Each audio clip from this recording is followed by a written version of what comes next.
Okay, welcome to the Happy Cynics, and we're going to surprise you a little bit today, maybe. We're going to have a lighthearted talk about death. Well, anyhow, we thought we'd, with Halloween around the corner, we'd maybe talk about the origin of some of these festivals of the dead and maybe talk about them a little bit philosophically and like why they were started and then maybe what it does or doesn't mean today. So do you like Halloween, Isaac? I think it is growing to be my favorite holiday on the calendar. Really? Why is that? I've got a lot of my friends really like Halloween, and so we've been hanging out with them for Halloween for the past few years. So that their passion for the holiday has kind of rubbed off on me, I think. Well, that's good. Yeah, there's nothing better than having a bunch of people over at your house and eating, brain jellies and, red velvet cakes that are black and green. And so do you get into the costume thing or not? That's not really my sense of fun from it, but we do have friends who get into the costume thing. It's, as an adult, that feels a little weird to me, but. You ever seen the picture? The last Halloween party I was at was whenever our kids were still home, or at least they were in college, and they had a Halloween party here for friends, and I put on a hippie outfit. You ever seen a picture of that? I have not seen you in your hippie outfit, but I imagine that's what you looked like for most of your life. Yeah, right. I couldn't grow that much hair if I wanted to today. That's the thing about getting older. Like you grow hair every place except where you want it. Yeah, that's why I haven't cut my hair in several years, because I figure I'm going to grow it while I have it. Yeah, exactly right. I look at whenever we give out Halloween candy, I just never realized how much I missed out because we didn't have fun-sized candy bars when I was a kid. We only got those boring 6-8 inch candy bars instead of those nice little fun 1-inch ones. Oh, yeah. What a shame that you only had the big candy bars. Yeah, I know. I'd like to have the guy, whoever come up with the marketing idea of calling a 2-inch candy bar fun size, they ought to be horsewhipped. I mean, that was just, it must be one of the most biggest ripoffs for kids ever. But anyway, at least I think most people will give, like if you give those little dinky candy bars out, then give a couple, let them take a couple, so. Yeah, back in the good old days, there was only one size. So, people who gave out candy, I mean, you got a full-size candy bar. So I had a lot of candy to eat whenever I'd come back from Halloween trick-or-treating. Yeah, it's another instance of shrinkflation, I think. Yeah. Oh, well. Man, the cereal box only contains 10 ounces of cereal now. Well, you ever see, I don't know if he still does it. Jimmy Kimmel used to do a little segment where after Halloween, people would videotape and tell their kids that they ate their candy while they were in bed last night, and then they record their kids' reactions. Yes, I've seen this. Cruel. It's cruelty. It is. So anyway, well, let's talk about the origin of some of these. So, like, was it? How did you pronounce it? I'd always heard it Samhain. So I had to look up a pronunciation because the books that I was reading on it said like, oh, here's how you pronounce it, but I'm not good at reading those like pronunciation guides. So what I found was it's pronounced Samhain. Samhain. Okay. It's one of those like weird Celtic Gaelic words. It's got like, okay. Even though it's M and H, it's Hwyn. Yeah, like Edinburgh kind of a thing. Yeah. So, I mean, it's interesting when you start looking at world religions that, well, first of all, a lot of early religions centered around death, like that, because there's even this kind of awe and respect for death. I shouldn't say awe and respect for death, but there's like a sense of awe or awareness of one's mortality, even among some of the animals. Like, I don't know if have you ever seen those, like National Geographic had some clips like elephants, mourning the death of a matriarch, and like them going and like caressing the bones. I mean, it's really, really moving. You watch. I've not seen that. That's crazy. Oh, it is. And, there's these chimpanzees and apes and other animals that they would even like mark a spot where like a loved one has died. And so a lot of that carried over into early human civilization. And that was really marking graves and having some sort of send-off for somebody into the afterlife. That really is where the roots of a lot of early religion really is. And so the festivals of the dead are not really surprising. It's like some people, I guess, maybe afraid of Satanism or something, that were glorifying demons or the devil or whatever. And I guess some people have done it that way, but that's not typically what has been, I think, is characteristic of most indigenous religions. It's really about like paying homage and respect to your dead ancestors, especially family members. It's interesting just how common ancestor veneration or ancestor worship is in world religions. I mean, it's almost a universal characteristic. Right. Right. There are a few exceptions, so you can't really say that, but it's almost everywhere. And it's interesting that you brought up death being one of the foundational aspects of like proto-religion. Right. Because so a lot of my master's work was in Girard, right? We've talked about Girard before. And one of his presuppositions is that myths are grounded in stories that have historical roots. Mm-hmm. And that those historical roots reveal to us that the origin of a lot of like gods, which become staples of these societies, are actually murders that took place in primitive society. So like a real person died and became this spirit that has gone on to represent all these different meanings in society.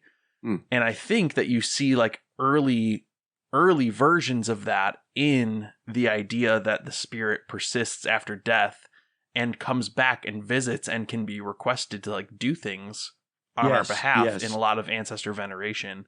Right. It's like almost a like tiny little picture into how early religions and their characters were formed, how these myths took their shape was originally in the form of ancestor veneration.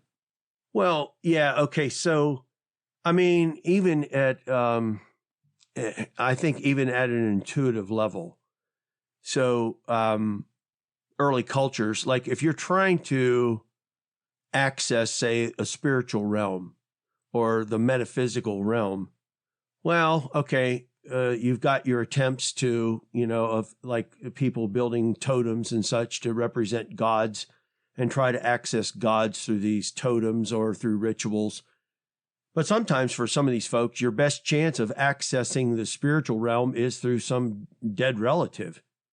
And, if you can get Uncle Joe to come back and, and visit a next family reunion or whatever, then, maybe Uncle Joe can put in a good word for you or can do something for you to help you out. It becomes kind of like a way, like an entry point. And so even like, like the veneration of saints, even in the Christian tradition. So with, Catholicism, Eastern Orthodoxy, the older traditions, again, it's the same kind of rationale that, well, gee, if you can't, if God can't be bothered with some of the little things that concern you, well, you can take that to somebody else who's gone on before and they can pass on the word for you. Right. And so it's interesting, the veneration of saints a lot of times was used as a replacement for ancestor veneration in European cultures by the Catholic Church. Right? So Samhain gets replaced by All Saints' Day. Right. Exactly. Yeah, so and maybe Samhain has its roots in ancestor yeah, veneration. Maybe it was a little. I don't want to be unfair in saying that this was all developed independently, like on its own. Because some of it did have to do with evangelism of indigenous religions, and some of that got incorporated, like a lot of the festivals. A lot of people aren't even aware that a number of the conservative Protestant groups, even in the American colonies, wouldn't celebrate a lot of the Christian holidays because they were Christianizations of pagan celebrations. And they were all centered around the seasons of the year, the winter solstice, the vernal equinox. They were the two big ones. And so that just became a convenient time to celebrate the Annunciation of Mary at the vernal equinox and the birth of Christ at the winter solstice. So, all these things are interconnected. What I find interesting with, say, like the festivals of the dead, is the notion that there is still some remaining accountability to deceased forebears. That is what is interesting to me. So it's like even after, great grandpa passed away years ago, like all of great grandpa's progeny still have to are somewhat still accountable to him or to his spirit, or because just for the audience sake. So like okay, how'd you say Samhain? Samhain. Okay, Samhain. Okay, Samhain. All right, so Samhain. I was in the habit of saying Samhain, so I'm a Scottish illiterate. My Gaelic is not very good. Well, I had to look it up. So, but okay, so Samhain, like there are similar parallels, like the Hungry Souls Festival and Taoism. But the idea is that the gates of the underworld are opened once a year. And then the spirits of ancestors who aren't being properly honored can come back and kind of take vengeance, or, cause, ruffle your feathers a little bit. Now, so for some of these, it's like one night. And I saw where there were some places where these festivals will even go as long as 15 days. So it's like the dead get a whole half a month to come up and harass you. So that's where the whole trick or treat thing came. It's like, because these festivals are all, well, we got to entertain the dead ancestors when they come back. So we're going to have some entertainment. We're going to play some games. We're going to have some food. And there's even places still where, like I was reading, I think it was in Vietnam, where the guy was telling his experience, and, they would go around and they'd lay out this rice, and then they would put a scoop back in every lap they would make. And after so many laps, then the rice would be gone. And then it was like, that was enough. They had given the spirits enough time that if they wanted any rice, they could get it for themselves.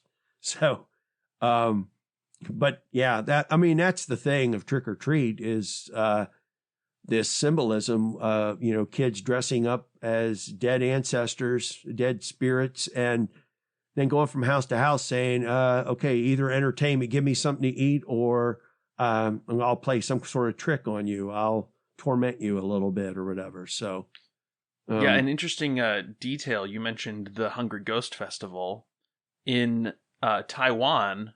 There's a specific day where a dragon, like a big paper dragon, will be carried around the streets. And that dragon represents all of the ancestors who have been forgotten or who have no living family members left. Oh. And so you make your offerings to this dragon. And I'm probably butchering the specifics of this, but like the idea is that you need to appease even the spirits who have no relation to you. Yeah. Otherwise, you may be subject to being haunted or cursed, or and it has this interesting tie. So in non-monotheistic religions, there's this idea of the meta divine realm, Mm-hmm. where, if you manipulate the realm that the gods live in, you can get them to do you a favor, right? You can get them to put a curse on someone.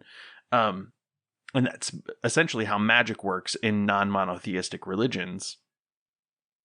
And there's kind of that element of the meta divine realm being the spirits of your ancestors in these festivals of the dead. So another really interesting one that I came across was the masquerades in Africa, specifically the Odo. And let me look up the specific name of this festival.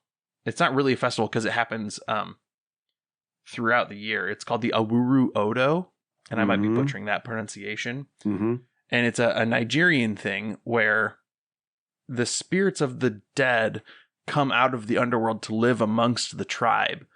And the male members of society will have these like tents or structures that only they can go into, where they perform these rituals with these masks that represent, when they're wearing the mask, they take on the spirit of their ancestors. Mm-hmm. Mm-hmm. And these practices happen from September all the way through to May. So from the autumnal equinox to the vernal equinox, and the spirits like live amongst the tribes through that whole period. And there's some connection there with like the monsoon season. And I'm not like an expert in Central African religion, but at the end of this time period, this festival takes place where the Odo, all these men wearing masks, and it's every, down to like little boys all the way up to grown men, walk up into the hills and return back to the underworld until the following September. I think it rotates around. It's not like on a specific date, but the whole point of the festival is you need to be making lots of expensive sacrifices and offerings to the Odo in order to appease them so that they bring you good harvests and, good fortune in the next year. So, these are two very different cultures that have almost the exact same kind of interpretation of these festivals of the dead. And you see that in like Dia de los Muertos, and, it's all over the place. Yes. It's interesting, because in some ways, with these festivals, and even like, so the practice, a lot of people in a lot of cultures have practices of, marking graves and then decorating graves. Some places they'll even like, put offerings out, like, of food and such. But a lot of places, flowers is always a really popular thing. So you take flowers to somebody's grave or their marker. In a certain way, you're kind of helping keep that person alive, or at least keep that person's memory alive. I don't know. It's like you go through an old cemetery, and the really old ones, and you think, okay, probably back in time a ways, there were, when this person had just passed away, there was, a whole bunch of grieving people, and they probably had, it's like every decorated, that every decorated grave is eventually going to become like a barren, desolate grave. I mean, it's like, but it's like a chain. Where it just kind of shifts. I mean, it is a way of kind of extending the person's memory, for a ways. And I think that there's a lot to be said for that. What I find interesting, and we had talked about maybe some different angles, to kind of probe into this a little, but what kind of interests me here a little bit, and then you tell me what interests you, and then we can kind of go from there. Maybe to me, what's interesting is that we I don't know. I think we still, again, participate in a lot of the ancestor veneration, not necessarily worship, but maybe not to the extent of previous groups and maybe more symbolically, but at the same time, we've become less and less like bound by tradition, which to me, those two things seem to go hand in hand. I don't know why else you would stick with tradition except to, I mean, it does to say, well, this is the way we did it in the past. That does not seem to be any kind of rationale in and of itself. I mean, it only makes sense to say that if you're saying that, well, this is the way so-and-so did it. Now, it's never said that way, but that's really, I think, what's implied. So like if somebody doesn't want to change the way the family celebrates Christmas, it's not really about, well, gee, we're used to having a certain size tree or doing our gifts at a certain, I think a lot of it, and maybe I'm wrong. I mean, and it's, I'm kind of grasping at straws here a little bit, but to me, like a lot of tradition only makes sense in terms of, it's like you're respecting people to whom you feel, you have some debt of gratitude to pay. And we could get into that maybe a little bit. What kind of interests you about these festivals of the dead?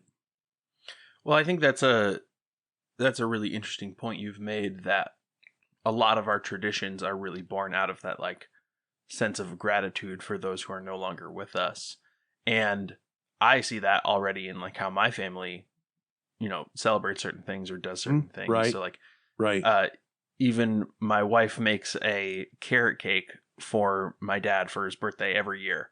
And that carrot cake is my mama's recipe. Mm-hmm. So you already see, like, I think there is a lot to be said about like, that is the modern equivalence of this. Yes. But I wonder if it lacks that like sort of magical aspect of, we expect something in return for how we're treating our ancestors, which a lot of these festivals seem to imply. Well, yes. I mean, yeah, that's an interesting point. I'm sure I know there are still cultures where people really do expect, like, if you do this, you're going to have like some kind of prosperity or good luck for the next year. There's still those beliefs. And I'm sure it's just, okay, there's a lot of people that have faith in praying to saints. Okay. Like Protestants don't do that. And, but the Eastern Orthodox and Roman Catholics do. And it's not, I don't think for these folks, it's not just a dead ritual. They really believe that these saints are up there praying about certain things for people. And it's like based on how they live their life, they become a patron saint or whatever, because the way they live their life, it showed that they had a concern for certain things. And so that would be the things they would be wanting to pray about. So if you have a certain type of problem or issue, then you're going to pray to this saint, because this saint, in the way that he or she, lived life, would kind of give you some hope that you'd have a prayer partner there. I think all that's helpful. There is that aspect. I think I don't know. It does seem to me like there has been a shift, like in my lifetime, where, let's say, traditionalism, and this all started to kind of gradually erode, I think, from the time of the Reformation forward. In fact, that's one of the things that in the 19th century, some of the popes blamed the Reformation for eroding tradition and everybody's homage or feel an obligation to follow it. But see, a lot of that was based on a hierarchical view of the world. And that's another aspect of this that kind of just popped into my mind here. Because, see, tradition and following tradition, again, makes sense in more of a hierarchical worldview, such as you have in the older Christian traditions. So the whole doctrine of apostolic succession, that the Catholic bishops are the direct successors to the apostles. So there is still okay, we have the Apostles' Creed. Why? Because our doctrine has to be reconciled with the doctrine of the apostles because they were the ones that started it. So it doesn't matter what organization you're talking about. So this becomes like an ongoing thing. So let's say any school that started with a certain ethos. Okay, well then that school, as it gets older, and even after a century or two, the question becomes, okay, we'll pick on Yale this time instead of Harvard. So let's just say Yale. The question is, okay, whenever Yale was founded, this was the ethos of the university, or even if it's just Yale College, it probably was. The question would be today, to what extent should people feel obligated to still follow that original ethos? Or is it okay? Is it disrespectful for the people of today to say, well, we don't necessarily embrace that ethos today? Is that like abandoning the identity, of the organization? And I think this happens in families. It can happen in organizations. There is a sense where, to the extent that children are still carrying on some of the practices and habits and values of, and even attitudes and ideas of parents, grandparents, etc., that is, paying respect to them. But there's a difference between, okay, well, we love the carrot cake. It was delicious. Now, let's suppose Mamaw's carrot cake, she insisted, she thought it was great. Let's suppose, and I would imagine your Mamaw's carrot cake was delicious. But let's say, you ever seen the Andy Griffith pickle episode where Aunt Bee is trying to make pickles and they taste like kerosene? Yes. Okay, yes. So, how could anybody be that dense that they didn't know their own cucumbers tasted like kerosene? But anyway, but nevertheless, she continues to make them. Well, you wouldn't figure Andy Griffith, or Opie, was going to want Aunt Bee's recipe just to honor Aunt Bee because that's the way she made pickles, and so we're going to honor her. At some point, somebody's going we're going to do a better recipe. There's other things we can honor Aunt Bee for, not her pickles. But see, a lot of people still kind of stumble over these things. So I guess the question would be, is it sufficient? Do we feel what is proper respect for one's elders or forebears? If we don't, and most of us have kind of moved past a hierarchical view of the world where, the parents, even John Wesley felt that in the Decalogue, honor your father and mother meant that you had to obey your parents throughout your life. Wesley felt if his mother told him that she disagreed with something he was doing, he had to obey her because that was part of the Ten Commandments. Most people would say, well, no, honoring your parents doesn't mean that you continue to obey them as an adult, but you still respect them in some way. But some people, I think, so I guess the question would be how, I don't know, how far do we tip the hat to our elders? I'm not sure how I want to frame this, but. Well, it's interesting the connections you've brought up with moving beyond ancestor veneration being part of the Reformation and the Reformation being part of the Enlightenment. And then, we've seemed to be tracking this kind of Christian reaction of yes, sort of a libertarian thing Right. And the cultures that I couldn't find festivals of the dead in all stem from Abrahamic religions. So Yes. Judaism, Islam, and Christianity don't have any inherent festival of the dead that isn't borrowed from like Samhain, say. So we have All Souls Day and All Saints Day. Although the Protestant church does not really celebrate those.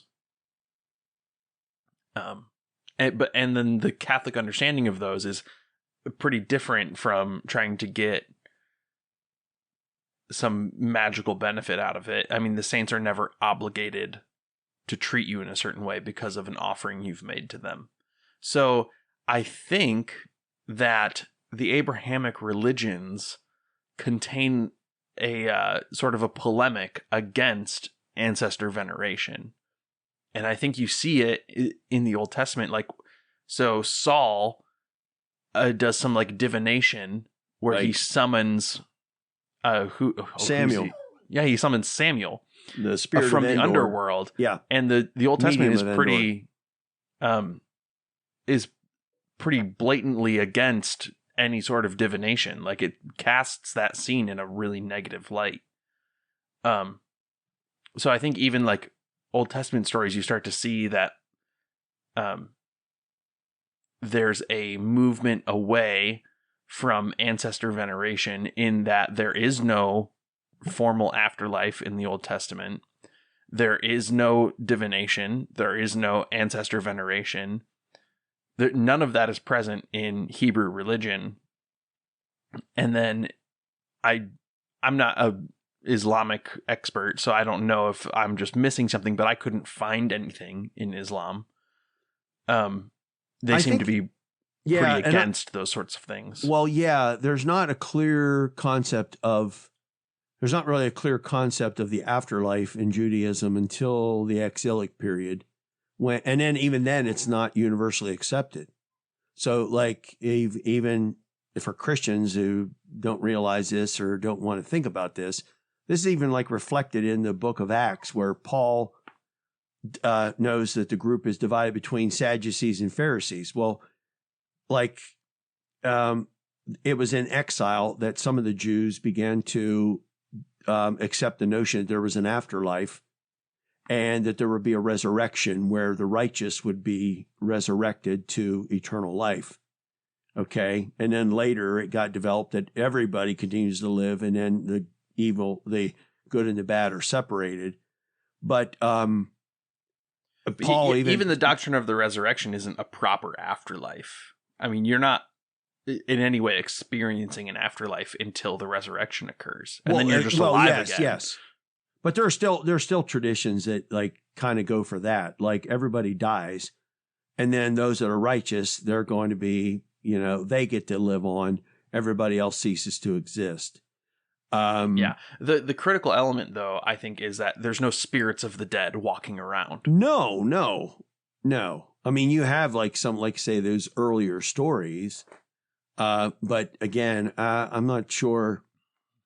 Yeah, I'd have to look at biblical scholars. I'm not sure about the interpretation of that story about Saul consulting the medium at Endor. I tell my students, I'm not a spiritual medium. I'm more of an extra large. So the point of bringing this kind of like weird, seemingly unimportant aspect of Abrahamic religions up is that in Christianity, you have Jesus saying things like, let the dead bury their own dead. Yes. And you have to hate your father and mother in order to follow me. And I think he's really pointing to, you got to move on from tradition. Well, see, okay. All right. So that brings me to something here, because you do have, okay, so the story of Abraham is an interesting one. So it's like, because he's called to leave his homeland and go out to this new place, and then this is where God's going to bless him and his progeny. Now, from there, the Jewish people then become very, there's like a tight social glue that holds the community together. Okay. There's a strong sense of being faithful and loyal to the community of faith and to your family, so to speak. Christianity, again, is you could interpret Jesus as more of one of the like ascetic wandering teachers. Okay, you had traveling rabbis, but let's just say in comparison to say Hinduism, where you have the sadhus who renounce the renouncers. They renounce everything. And then, like this is what the Buddha starts out. Okay, so Gautama, Siddhartha Gautama, he leaves in the middle of the night, and then he goes for 6 years on his quest to find the truth and find enlightenment. And so there's this aspect that goes against the kind of indigenous part where like there's kind of that tension in world religions. You have some cultural elements of world religions that are very much tied to family and birthplace and death. So like even like with Native North American religion, the place where a person's born, a place where a person dies, is sacred. So like, we had this in American history, after we chased all the Native Americans out of their homes, and then, the government said, okay, well, we'll create these reservations, and then you can have sacred burial grounds on those. Until, of course, they found gold in the Black Hills of South Dakota, and then they tried to plunder it anyway. But the notion was that there's something sacred there in the place where your ancestors died. It's just like you don't run through a cemetery. You don't go to a cemetery and do handsprings, because that's not a place to, it's supposed to be solemn and a sacred place. Just like same thing, like as kids, we weren't allowed to run in church or jump up on the pews or whatever, because that was considered disrespectful. I know some people maybe let their kids do that, but that's part of the whole tradition thing. You have that, but then pitted against that are other religions that basically teach the opposite, that to be a spiritual person, you have to actually forsake your roots. You have to leave everything behind and then go on to the spiritual pursuits. I find this interesting because every religion it seems that it ends up incorporating different aspects of this in it, and creates kind of a tension within itself, where you have some people believe in kind of like, I've even heard evangelical preachers get up and say that Christians shouldn't change churches because you're supposed to bloom where you're planted. I don't know have you ever heard anything like that? Yes, I've heard similar rationale, if not those exact words. Yeah, and it's like, okay, so Jesus should have spent his entire life in Nazareth? I mean, it doesn't even make sense. I mean, but yet you'll find that element that where you have to have this kind of faithfulness to the home place and to the sacred ground, to the ancestors. And then you have the other faction that says, no, you have to let go of all your ties to this world in order to be able to attain the afterlife. I just kind of find that fascinating. And it's like two different approaches for, okay, how do you access the afterlife? Do you access it through those that have gone on before? Or do you access it by cutting your ties and just kind of throwing yourself wholeheartedly into religious pursuits? Maybe I've gone down a rabbit hole that you don't care to hunt in. I don't know.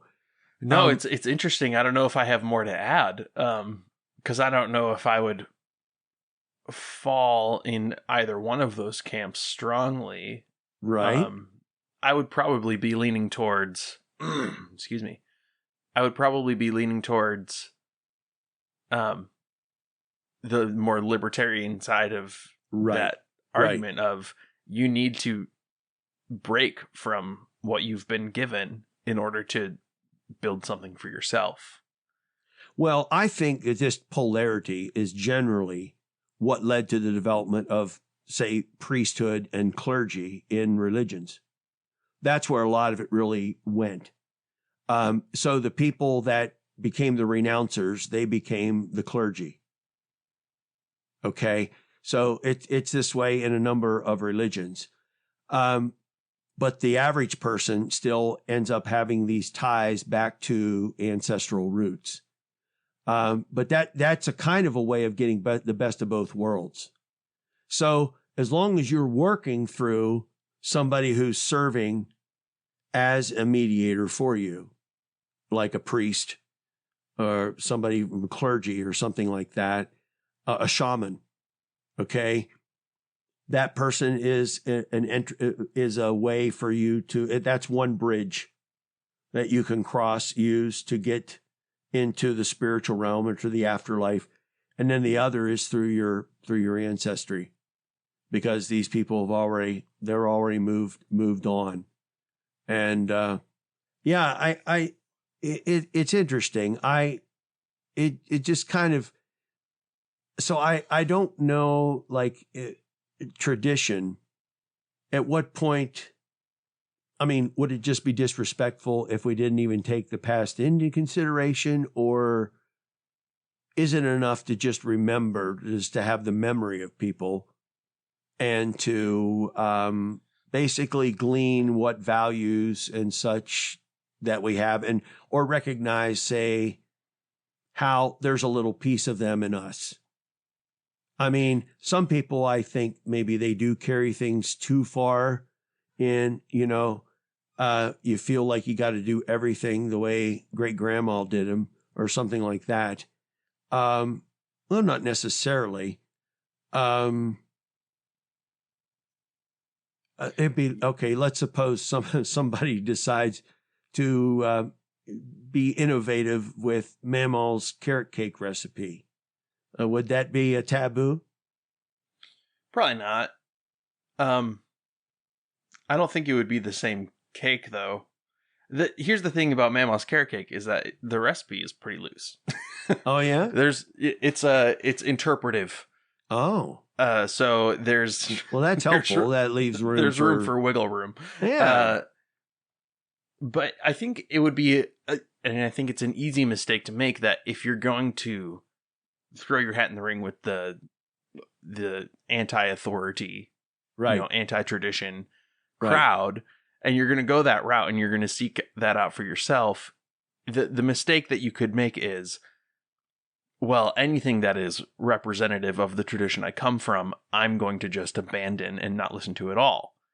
I don't think that's what that really, like, what it would really mean to be a free thinker or an individual thinker. You got to listen to all the voices, right? Well, so yeah. For me, there was a time when anything evangelical Christian, I was like, well, I grew up with that, so there must be nothing more I can learn from it, until I read Discovering an Evangelical Heritage, and the author's Donald Dayton, yeah, is a great book, especially if you come from an evangelical background. And I learned so much about, like, what not my ancestral heritage, but my spiritual heritage was. Right. That I found extremely valuable, even if I don't necessarily identify as an evangelical myself. I'm inescapably an evangelical through who I am and who my family is. You can never not be where you come from. Right. No, I think that's exactly right. I mean, and a lot of our lineage, it doesn't always come through DNA and family. People can have different like roots of heritage. You can be part of a family tradition, but also be part of an intellectual tradition or be part of a religious tradition.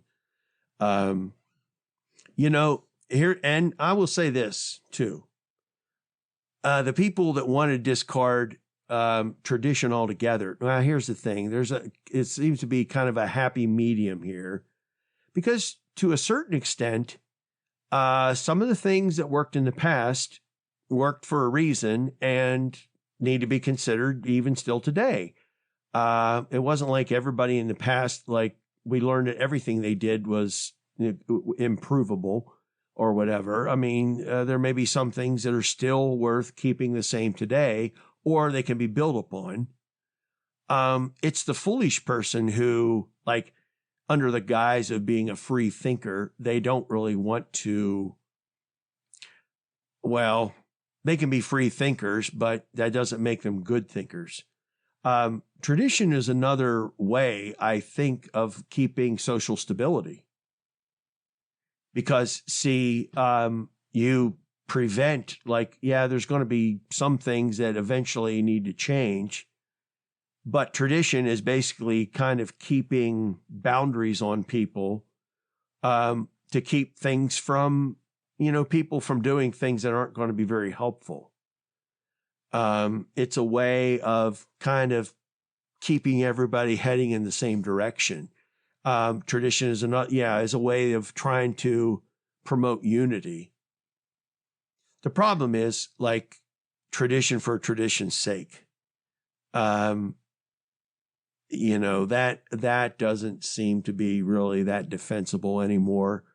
You do want to think for yourself, but then again, that doesn't mean don't benefit from the experience of other people, both past and present. I mean, it'd be like saying, well, we got Einstein now, so who cares about Isaac Newton, or whatever. I mean, yeah, we want to build on it. But again, it's like, so it's more like building a house. Just because you're moving up, to the second story of the house doesn't mean you can start pulling concrete blocks out of the foundation. It's interesting you mentioned the role of tradition in like a regulatory sense. Right. A lot of these like Days of the Dead or these festivals that have like connections to death play a role in regulatory functions in the societies that they take place in. So in Africa, again, and I don't know which specific culture this is, but the wearing of masks is a sign of cultural status. So, there's a mask for the king, and then there's a mask for, each social strata that you have to earn. There's a mask you get after you've been initiated as a man coming from a boy or a woman coming from a girl. So there are these masks, and then there are specific masks that will like be worn during a trial or a criminal investigation or a land dispute. There's these different masks that are worn by individuals in the community that the masks play the role, though. And these masks, again, have their tie back into the spirits of the ancestors, right? So the ancestor of the kings is in the mask of the king. So there's an interesting element to kind of bring us back to, spooky Halloween. Yes. That it, again, in Gerard, the reason that certain spirits become deities, right, is because that they played a role in a ritual murder in a way that brought a level of stability to society that had been absent before. So that's, maybe that needs a little bit more clarification, but there is that element of traditions play a regulatory role, whether that be negative or positive, is, I think, a question, right, of further depth. Well, yeah, any kind of regulation is going to preclude the possibility of both good and bad. It's like the movie Pleasantville. So You keep everything in a nice, pleasant medium. I mean, and that's kind of like the stability. So that was part of the argument that came from the Vatican after the Protestant Reformation was, look what you did. You threw the doors wide open, and look at how many different directions now Protestants are in the way that they worship and believe and blah, blah, blah, blah. Well, yes. Okay. So the Catholic, when at the Vatican II, after the Vatican II Council, there were like some of the Catholics said, see, we came to some of the same conclusions, but we didn't have to go through all those wars and everything. Maybe not. It's like the same arguments made like, oh, gee, the United States didn't really have to fight the Civil War to get rid of slavery. It would have eventually died out anyway. Well, maybe not. The important thing is that, these kind of guidelines, they serve their purpose. Okay. The thing is, they do provide stability for people that need that stability. I think in that regard, we do have we should continue to honor. We should know where our roots are. We should know, the older you get, the more you realize how you are a conglomeration of all the different people who've influenced you. And then it's interesting that when you learn, the people that influenced you, they are a conglomeration of the people that influenced them. So there's aspects of my grandfathers in me that I never got directly from them, but I got through my parents. Okay. And see, this is the thing. So we can pay that respect. We can make those acknowledgments. I think honoring people's memories and being grateful for what they've done and their influence in our lives, that is something that should not be neglected. On the other hand, nobody, time changes. I mean, there's no way I can say how my grandson ought to live his life whenever he's 60 years old. I mean, I won't be around, and I'm not even sure I could even forecast what the world will look like then, but hopefully I give him enough that there's still some part of me left in him that is still helpful to him. That's the thing. I would say it this way. If you want to be revered and remembered, then do something worth remembering. Make a difference in somebody else's life. Have the courage to look at things from different angles and to seek to understand. Don't just value freedom so you can make wild, stupid choices. Isaac was saying. Being a free thinker doesn't mean license to be stupid, because you can cause a lot of damage to a lot of people. But rather, use that freedom responsibly.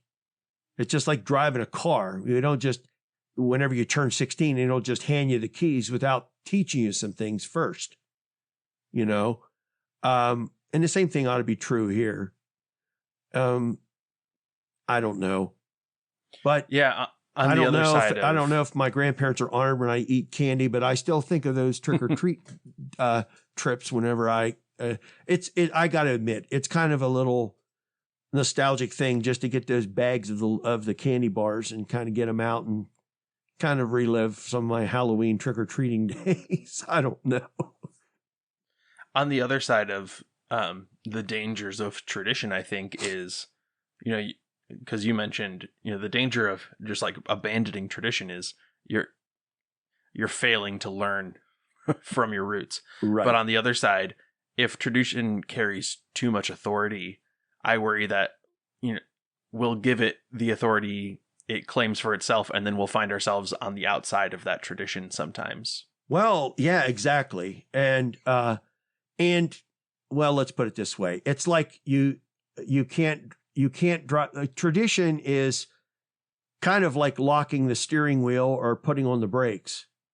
if you're just going to follow tradition, well, then you're just going to basically stay in one place. At some point, you have to consider new things and start doing things in a new way. And that's just a part of life. So we should pay our respects, tip our hats, be thankful, but learn and continue to move and grow and improve and try to make things better for the next generation. I don't want to leave this world where my grandson and everybody that lives in the world is everybody's going to have to move inland like 50 or 100 miles because so much of the continents are underwater now and much of the land's uninhabitable and things like that. I want to be able to... Getting really spooky now. I'm sorry, but I know maybe Halloween might be a time sound apocalyptic. I don't know. But the thing is, we need to pay attention and do what we can to make things better for the next generation. And that's the best way to ensure that we will be honored. I don't want my kids or grandkids to feel obligated to do anything to honor or remember me, but I hope that I am honored and remembered after I'm gone. I'd say it that way. So, is there anything else you'd like to add, Isaac?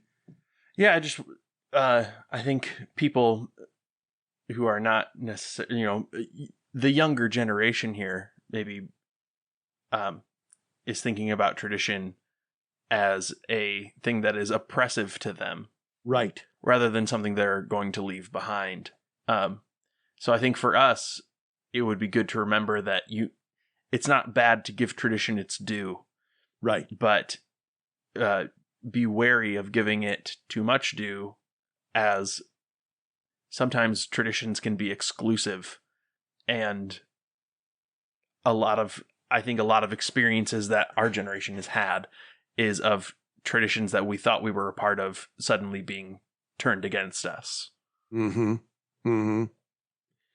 Well, that's what happens when traditions become too traditional and they become self-authenticating. Yeah, and that's that self-authentication, I think, is really the danger point, right? On the other side, absolutely. Like, you want to learn what you can from your traditions and maintain them as far as they're useful. But when they become perpetuating of themselves, right, and reliant on their own authority, I think they become exclusive, and that's, I think, the danger point. Exactly. There's the tension, I think, between those two poles. Yes. Traditions can offer good guidance, but they don't inherently offer it. Some traditions need to be abandoned. If the tradition is everybody punches each other in the face, well, maybe that's a tradition to let go. If the tradition is to sacrifice a ghost sacrifice a goat to the ghost of your ancestors, maybe we don't need to do that anymore. Yeah, or the tradition becomes just give the kid one of those little 1-inch square fun-sized candy bars. Dude. Yeah, what happened to the tradition of king-size candy bars? Yes, I know. Well, anyway. Or how about no sizes? This is just what candy bars are. Well, your best bet for Halloween trick-or-treating is to hit up all the friends and neighbors that you know, even if you have to jump in a car and drive to their house. Because unless you know somebody in the neighborhood that's really generous with giving out a lot of candy. But the best bet is to have your rich friend host your Halloween party, and then you trick-or-treat in your rich friend's neighborhood because they get all the good candy. That's right. All right. Well, I've enjoyed this talk, and I think some of this was at least a little more lighthearted than some of our other topics. But we hope you have a safe and happy Halloween, and enjoy those of you taking your kids around, and just be careful and be safe. And again, we'll look to reach out to us. Isaac, you want to add anything before we sign off? Yeah, you can reach us at thehappycynics@gmail.com or leave us a review on Apple Podcasts or Spotify. Those are all good ways to get in touch with us. We'd love to hear from you. Absolutely. Folks, take care, and we will see you soon. Or well, at least you'll hear us soon. All right, bye-bye.